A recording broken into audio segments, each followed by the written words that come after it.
tu as dit dans une interview que ce qui était important pour toi en tant qu'artiste, c'était de sonner juste. Qu'est-ce que ça veut dire exactement, sonner juste?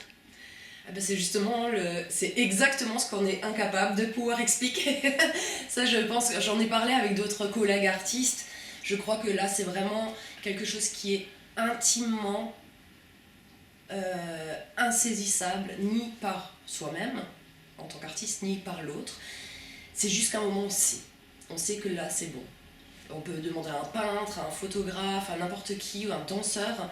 Je pense qu'il y a tout ce qu'on peut quand on est accompagné, parce qu'il faut toujours aussi entendre la critique, avancer. Moi, je suis heureuse d'avoir des personnes plus expérimentées, plus âgées aussi, qui m'entourent et qui me poussent et qui me remettent en question. Ça, c'est magnifique et je les remercie. Mais à un moment donné, malgré ça, quand on sait que là, c'est bon, on le sait, mais alors on est incapable de dire pourquoi.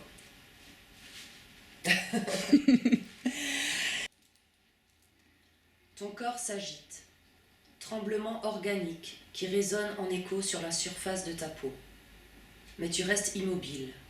Tu ne supportes plus de voir ce même paysage par la fenêtre. Un jour, tu t'es liquéfié, comme ça, sur place et sans raison.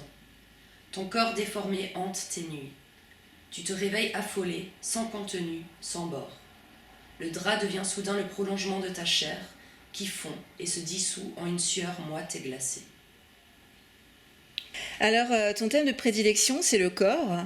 Et pour toi, en fait, qu'est-ce que dit le corps sur l'identité existentielle de l'homme dans Raconte pas ta life?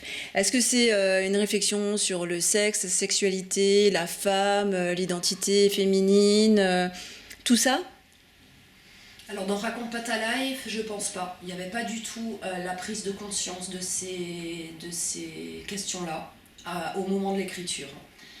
Je sais même plus quand je l'ai écrit. Mais actuellement, par contre, je pense que Raconte pas ta life m'a amené à me poser ces questions. C'est différent.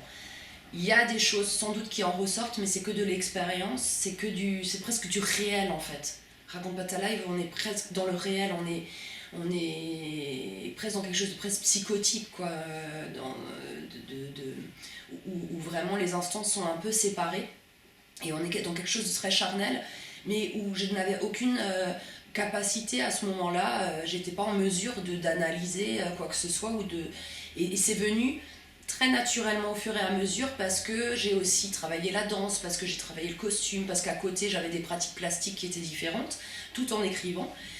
Même si le corps, les questions par rapport au corps sont en moi, mais depuis très longtemps, aux Beaux-Arts, quand j'avais 19 ans, je suis rentrée aux Beaux-Arts à 19 ans, je m'interrogeais déjà là-dessus, mais sans avoir vraiment le mettre le confronter, on va dire, à des questions plus politiques, à des questions plus sociales ou à des questions sur ma propre sexualité, par exemple. Même si j'en parle dans Raconte pas ta life, je me rendais pas compte que je parlais de ma sexualité. C'est quelque chose... mince, j'en ai une, quoi. Je viens peut-être de m'en apercevoir. Mais par contre, actuellement, oui, c'est des questions qui sont là et qui sont encore complètement, et peut-être qu'ils le resteront toujours en qualité de questions. Et alors justement, en fait, la réflexion sur le corps aussi peut être liée à la question du pouvoir exercé sur autrui, ou qu'autrui exerce sur nous, hein, donc ce qu'on pourrait appeler en fait la soumission subie volontaire. Est-ce que dans Raconte pas ta life, c'est déjà le cas? Oui. Effectivement, ça parle de ça. Alors, encore une fois, est-ce que c'était vraiment conscient à ce moment-là j'en suis pas sûre, même si c'est des questions que j'avais pu aborder et analyser, notamment dans ma formation d'art thérapeute, quand j'ai pratiqué quand même pendant un an, j'étais la tête dans les bouquins de psychanalyse et en psychologie clinique. Donc j'ai pu vraiment me renseigner aussi et puis apprendre des choses sur le rapport à l'autre, en fait. Je parle pas de pathologie, je parle pas mais sur juste le rapport à l'autre, comment on est avec l'autre et comment l'autre est avec nous. Et effectivement, après, c'est de l'expérience. C'est juste parler de ce que j'ai pu ressentir à un moment donné quand cette personne, très très vite, est arrivée à avoir de l'emprise sur moi en tellement peu de temps. C'est comme si j'étais enfermée dans mon corps, en fait.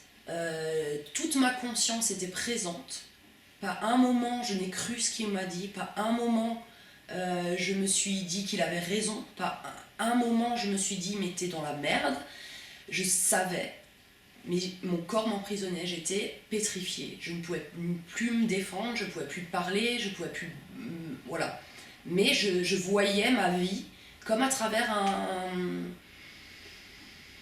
comme un film en fait, comme si voilà, j'étais enfermée dans ce corps et je voyais ça en me disant mais pauvre fille, mais vas-y mais non, c'était pas possible. Et du coup ça a été vraiment une expérience oui, avec le corps aussi, un corps que j'ai complètement anesthésié aussi pour plus ressentir la douleur. Et puis ensuite, alors je sais pas comment ça s'est passé, est-ce que ça s'est passé, ça a mis quand même du temps pour que je puisse à un moment donné sortir de cette relation toxique et morbide, mais ça a mis du temps pour que ça se réintègre. Et je crois que même maintenant, je sais pas, 10 ans ou 15 ans après, je suis encore en train de retisser la peau sur mon corps et que mon moi, je sais pas comment on appelle, puisse à nouveau s'envelopper dans mon corps en fait. Je sais pas si c'est très clair. Si, et je mets ça en lien en fait avec les broderies que tu as faites d'ailleurs sur les parties intimes. Tu parles de tissage et tu brodes justement des parties intimes, féminines ou masculines. Je pense que en fait c'est un rapport, peut-être un travail de représentation pour mettre les choses à distance et peut-être aussi de réparation. Comment toi tu vois en fait ce travail? Oui, alors effectivement, il y a une grande dimension symbolique dans la broderie, enfin dans ce que je fais, parce que la broderie, c'est vraiment voilà, ce travail du fil, de l'aiguille. Donc il y a quelque chose où c'est peut-être pas forcément de la réparation, mais en tout cas de pouvoir recoudre des morceaux ensemble. Et je l'ai souvent mis en lien avec le tatouage. J'ai commencé à me tatouer le corps. C'est encore en cours parce que le but pour moi est de tatouer quand même une grande partie. Mais malgré la douleur, ça m'aide à me réapproprier en fait mon corps. C'est comme si à un moment donné il fallait que ça tienne ensemble, comme si je m'étais morcelée et écroulée en plein de petits morceaux éparses et que j'étais en train de les réimbriquer pour me redonner une contenance, pour me reconnaître peut-être, je sais pas. Et oui, la broderie, donc il y a cette dimension-là, puis il y a donc du geste, mais il y a aussi donc le sujet, donc ce sont des parties du corps anatomiques, en fait je m'inspire de planches anatomiques que je représente, très colorées. J'aime bien aussi le côté textile qui donne aussi quelque chose qu'on a envie de toucher, quelque chose de tactile comme ça et de doux, enfin. Et j'essaie de comprendre, en fait, parce que je ne connais pas mon corps. Je rencontre beaucoup de personnes qui ne connaissent pas leur corps, qu'ils soient hommes ou femmes. On ne connaît pas son corps, on ne connaît pas le corps de l'autre. Et en fait, je viens interpeller ces questions-là, parce que je pense que si déjà on peut apprendre à savoir comment on est, comment on fonctionne, on peut du coup plus se poser la question de qu'est-ce qui nous fait du bien ou pas, et du coup se demander aussi se poser les mêmes questions par rapport à l'autre. Alors, tu as déjà parlé un petit peu de la réception de ton livre par ton père. Comment ce livre a été reçu par les femmes et par les hommes et par ta famille? Alors, je vais faire des généralités, parce que j'ai pas eu énormément de retours non plus, mais la plupart des femmes ont été très touchées, certaines très bouleversées, ça leur a beaucoup parlé. Elles l'ont lu jusqu'au bout. Beaucoup de mes amis ou d'autres personnes que j'ai rencontrées via Motoko ou le livre l'ont avalé d'une traite. Et étrangement, les quelques hommes qui m'ont fait des retours n'ont pas réussi à aller au bout des premières pages. Donc ça pose question. Alors est-ce que c'est parce que... Donc, j'ai eu quelques explications, par exemple une personne qui m'a dit que c'était trop compliqué de pouvoir s'imaginer en tant qu'homme, qu'un homme, enfin qu'on puisse maltraiter une femme voilà, de cette manière, et puis en même temps une sorte de culpabilité, comme si en tant qu'homme on culpabiliserait d'être un homme, parce que y en a qui sont des gros connards, quoi. Enfin, je sais rien, mais je pense que c'est la même... En vrai, c'est des questions bêtes, parce que je me dis, mais pourquoi culpabiliser? Mais je pense qu'il y a le poids aussi de l'histoire, le poids de la société, voilà, à un moment donné où on a tellement mis dans la tête des hommes, en tout cas pas que en Occident, mais un peu partout dans le monde, en fait. Mais on leur a donné une place aussi. Et même s'ils ne sont pas d'accord et qu'ils n'ont pas été éduqués comme ça, en tout cas les nouvelles générations, il y a inconsciemment quand même encore cette place qui est là, et ça doit être hyper perturbant pour eux aussi, je pense. Donc voilà, après par la famille, comme dit, une grande fierté quand même. Mon père, je l'ai beaucoup vu pleurer. Je ne sais pas s'il l'a lu jusqu'au bout, mais en tout cas, il est très fier, ça je le sais. Et je sais pas quoi dire de plus par rapport à lui. Et ta mère? Ma mère, je pense que je la remercie en fait parce que c'est grâce à elle que j'écris. Je pense que je suis arrivée à un moment donné à écrire ce bouquin. Même si c'est pas très... on le voit pas comme ça du premier coup d'œil. Je me rends compte en fait que ma mère m'a éduquée quand même avec un esprit très féministe. Même si elle l'a jamais ni revendiqué ni même pris conscience de ça. Je viens quand même d'une famille très ouverte qui m'a laissé, enfin, voilà, où j'ai eu une enfance parmi les livres, où j'ai pu m'exprimer à travers l'art, où j'ai pu faire de la danse, où toutes ces choses-là ont toujours été soutenues, encore plus que le reste. Et ça, c'est une chance inouïe. Et puis oui, ma mère, ma grand-mère, les femmes de la famille, je pense, sont des femmes fortes, malgré tout. Alors, quels sont tes projets littéraires pour le moment? Alors là, je suis sur un projet qui s'appelle Le Corbeau. Ça fait maintenant plus d'1 an que je pensais l'avoir fini et qui est pour l'instant en état de recueil de textes sur la thématique du corps. Sauf que dernièrement, en discutant avec d'autres personnes, comme je disais tout à l'heure, j'ai la chance d'être accompagnée par des personnes plus expérimentées, plus âgées, qui ont aussi une grande culture. Et leurs critiques et leur argumentation me font grandir. Et là, j'ai vraiment pris conscience que j'étais allée trop vite et que c'était pas fini du tout. Et qu'il faut que j'aille au bout de ce travail-là. Et donc, je vais m'y remettre. Là, c'est mon objectif pour 2021.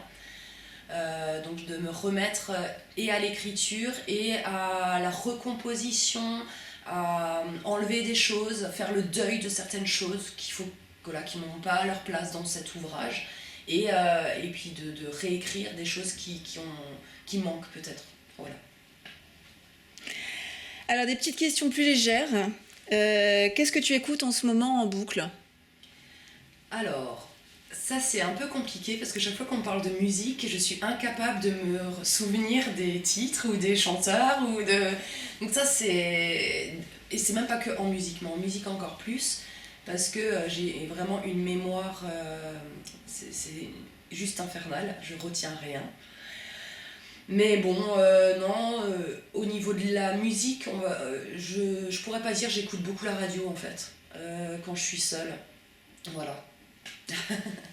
Alors, quelle radio? Alors j'écoute France Inter, hein, beaucoup, Et après, voilà, j'aime bien quelques radios que je chope sur internet, des radios libres, comme Culture Sauvage par exemple. Voilà. Alors, pareil, que lis-tu en ce moment? Quel est ton livre de chevet? Alors là, je viens de finir un livre qui s'appelle Et frappe le père à mort. C'est ça. Et là, j'ai commencé un bouquin de Hélène Sturm, qui était ma prof, une prof d'histoire de l'art quand j'étais aux Beaux-Arts. Et c'est notamment grâce à elle que je vais reprendre l'écriture du corbeau, parce qu'elle m'a fait un retour merveilleux, plein de sagesse et d'un grand respect. Et c'est quelqu'un que je respecte énormément, cette femme. Je l'ai toujours je l'ai toujours admirée. C'est une femme qui a bien 70-75 ans maintenant. Et elle a écrit donc des livres, et là je suis en train de lire Walter de Hélène Sturm. Et j'ai encore une belle pile avec encore du Violette le Duc et du René Vivian et je sais plus trop. Un bouquin aussi qui s'appelle c'était quoi? Mes mauvaises pensées, mais je sais plus de qui. Siri Hudstedt ou un truc comme ça. Bref. Alors, qu'est-ce qui te fait le plus kiffer en ce moment dans la vie? Alors, waouh! Alors là, c'est la question que je m'y attendais pas du tout, parce qu'en ce moment, j'ai vraiment du mal à trouver quelque chose de jouissif. Je suis plutôt dans une période je vais pas dire de dépression, parce que pas du tout, parce que voilà, je me lève tous les matins, j'ai envie de faire plein de trucs. Sauf que j'ai envie de faire plein de trucs, mais je n'y arrive pas. Et voilà, on est aussi dans une période actuellement qui est compliquée pour tout le monde. Et c'est vrai que je crois qu'il y a une chose vraiment qui me donne très très très très envie pour 2021, en plus de reprendre l'écriture du corbeau, c'est la danse. Il faut absolument, j'ai un besoin de danser. Alors pour l'instant, je n'y arrive pas. J'arrive pas à me mettre en route. Mais alors j'ai encore regardé un documentaire sur Pina Bausch et j'étais... je pars, quoi. Pour moi, c'est juste les plus belles merveilles du monde. Voilà. Donc ouais, la danse. Bouger, se mettre en mouvement. Alors, Kiki de Gonzague, que fais-tu quand les lumières s'éteignent? Alors, quand les lumières s'éteignent, je me fais des baccalauréats dans la tête. Voilà. Je pars de A jusqu'à Z et je fais toutes les villes du monde qui commencent par A, par B, ou alors tous les pays du monde, ou tous les instruments de musique, ou tous les métiers. Et comme ça, de A à Z jusqu'à ce que je m'endorme, parce que je suis une grande insomniaque et que j'ai dû trouver plein de stratagèmes pour arrêter de penser. Parce que à un moment donné, j'ai l'impression d'avoir une radio dans ma tête et ça saute du coq à l'âne et il y a plein de choses super intéressantes, sauf qu'à un moment donné, j'ai juste envie que ça se taise. Donc voilà, je m'invente des petits jeux très cons pour juste accrocher à un moment donné ma pensée à une chose et qu'elle ne s'éparpille pas partout. Et ensuite, normalement, je m'endors. C'est cool. Alors, est-ce que tu as déjà commis le crime de mélanger ta mayonnaise avec du ketchup? Non, parce que je ne mange ni mayonnaise ni ketchup. Et pour terminer, quel est ton Patrick préféré? Mon Patrick? Alors ça c'est drôle, c'est le nom de mon papa. Donc c'est mon papa. Ça tombe bien, merci Kiki de Gonzague. Merci à vous.